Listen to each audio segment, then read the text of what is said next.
নতুন করি এটা একটা ইমোশনের নাম। ইমোশনের নাম এর জন্য বলছি, দেখবেন যখন মানুষ ছোট থেকে বড় হয় তখন বড়বেলায় গিয়ে তার ছোটবেলার কিছু স্মৃতি, এক একটা স্মৃতি তার কাছে হীরা মুক্তা মাণিক্যর মতো মনে হয়।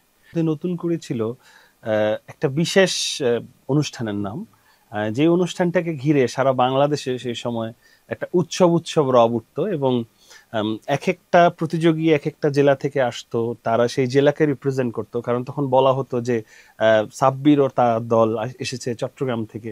নতুন কুড়িতে যে আমার যেটা স্পেশালি ফিল হয়, আমি খুব বেশি আবেগ তাড়িত হই যে জিনিসটাতে, বাংলাদেশ টেলিভিশনের সেই ভবনটা। কারণ আপনারা বিশ্বাস করবেন কিনা জানি না, আমি এখনো বাংলাদেশ টেলিভিশনে গান করি এবং কেউ যেই প্রোগ্রামেই ডাকুক আমি চলে যাই শুধুমাত্র একটাই ইমোশন, সেটা হলো নতুন কুড়ি। নতুন কুড়ি এমন একটা সুন্দর অনুষ্ঠান, যে অনুষ্ঠানে গেলে তুমি তোমার নিজের ট্যালেন্টকে প্রপার তুলে ধরতে পারবে মানুষের সামনে।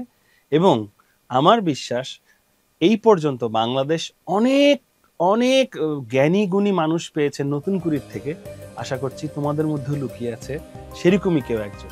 আসছে নতুন কুড়ি, দেখতে চোখ রাখুন বিটিভির পর্দায়।